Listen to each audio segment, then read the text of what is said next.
नमस्ते। आपने पांडवों और कौरवों के बीच हुए महाभारत युद्ध के बारे में तो सुना ही होगा, लेकिन क्या आप जानते हैं कि युद्ध शुरू होने से पहले पांडव राजकुमार अर्जुन का साहस पूरी तरह से टूट चुका था। वह उलझन में था कि युद्ध करूं या भाग जाऊं। उस समय भगवान श्री कृष्ण ने अर्जुन का मार्गदर्शन किया, उसे धर्म का ज्ञान देकर सही रास्ता दिखाया, जिससे अर्जुन की सारी शंकाएं दूर हो गई और वह पूरे आत्मविश्वास के साथ युद्ध करने के लिए उठ खड़ा हुआ।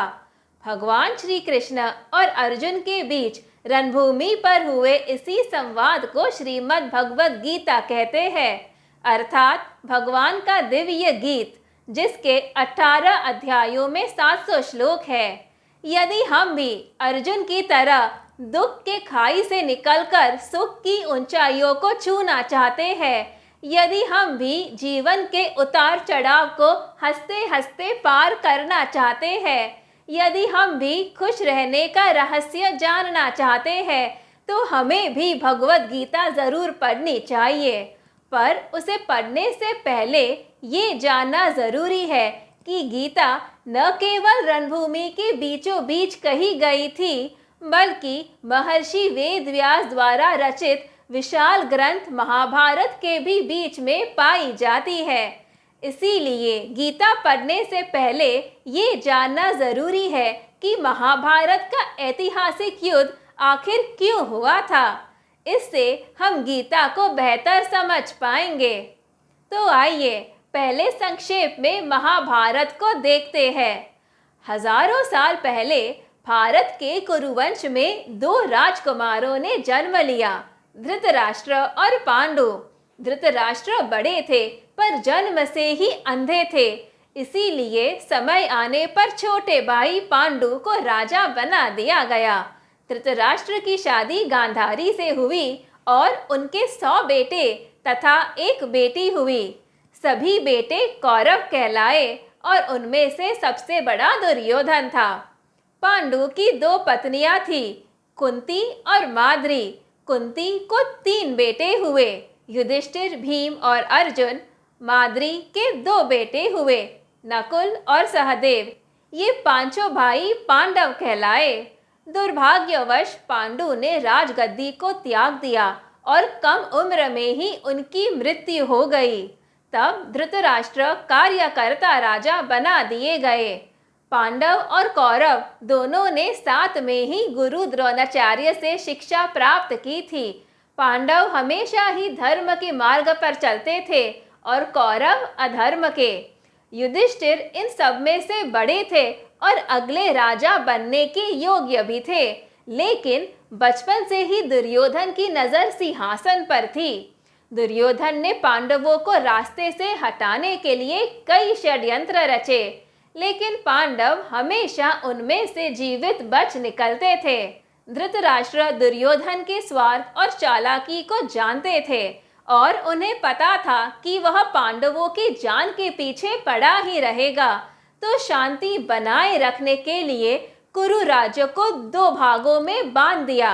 एक हिस्सा पांडवों को सौंपा गया, जिसके राजा युधिष्ठिर बने, और दूसरा कौरवों के पास ही रहा, जिस पर आगे जाकर दुर्योधन राज करता।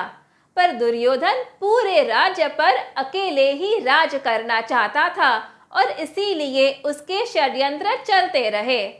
एक बार उसने छल से पांडवों को 13 साल वनवास भेज दिया, इस आश्वासन के साथ कि वनवास से लौटने पर उन्हें उनका राज्य वापस मिल जाएगा। पांडवों ने वनवास को अपना भाग्य समझकर स्वीकार कर लिया। जब वे वनवास से वापस लौटे, तब दुष्ट दुर्योधन ने उन्हें उनका राज्य देने से साफ इनकार कर दिया। पांडवों ने उसे समझाने की बहुत कोशिश की और वे समझौते के लिए भी तैयार थे, लेकिन दुर्योधन नहीं माना।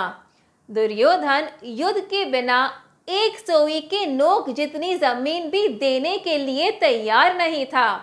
अब युद्ध के अलावा पांडवों के पास और कोई चारा नहीं बचा।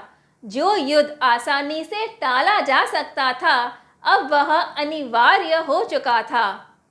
उस समय राजा होने के नाते धृतराष्ट्र इस घोर युद्ध को रोक सकते थे, लेकिन उन्होंने ऐसा नहीं किया, क्योंकि वे न केवल जन्म से नेत्रहीन थे, पर अपने बेटों के मोह में, खासकर दुर्योधन के, इतने अंधे हो चुके थे कि उन्हें उनकी गलतियां ही नहीं दिखती थी। इसीलिए उनके सभी अधर्म और अत्याचारों की तरह उन्होंने इस युद्ध के पाप को भी अनदेखा कर दिया। फिर जब युद्ध का समय पास आया, महर्षि वेदव्यास ने धृतराष्ट्र को दिव्य दृष्टि प्रदान करने का प्रस्ताव सामने रखा, जिससे धृतराष्ट्र अपने ही महल में बैठकर स्वयं युद्ध देख सकते थे। वैसे ही जैसा हम आजकल घर बैठे दुनिया भर की खबर टीवी पर देखते हैं। पर धृतराष्ट्र ने इस प्रस्ताव को ठुकरा दिया, क्योंकि उन्हें डर था कि उनके बेटे रणभूमि में मारे जाएंगे और अपने ही बच्चों की मृत्यु को देखने का साहस उनमें नहीं था। लेकिन वे युद्ध की पूरी जानकारी तो चाहते थे, इसीलिए उनके विश्वास पात्र संजय को दिव्य दृष्टि प्रदान की गई। उस दिव्य दृष्टि से संजय युद्ध भूमि पर जो भी हो रहा था उसे देख सकते थे, सुन सकते थे और सबके मन की बातें भी जान सकते थे, जिससे वे जब चाहे धृतराष्ट्र को युद्ध की रनिंग कमेंट्री दे सके। फिर महल में ही बैठे हुए धृतराष्ट्र ने संजय से एक प्रश्न पूछा और उसी प्रश्न से गीता की शुरुआत होती है। धृतराष्ट्र ने संजय से क्या प्रश्न पूछा, यह हम अगले एपिसोड में देखेंगे। धन्यवाद।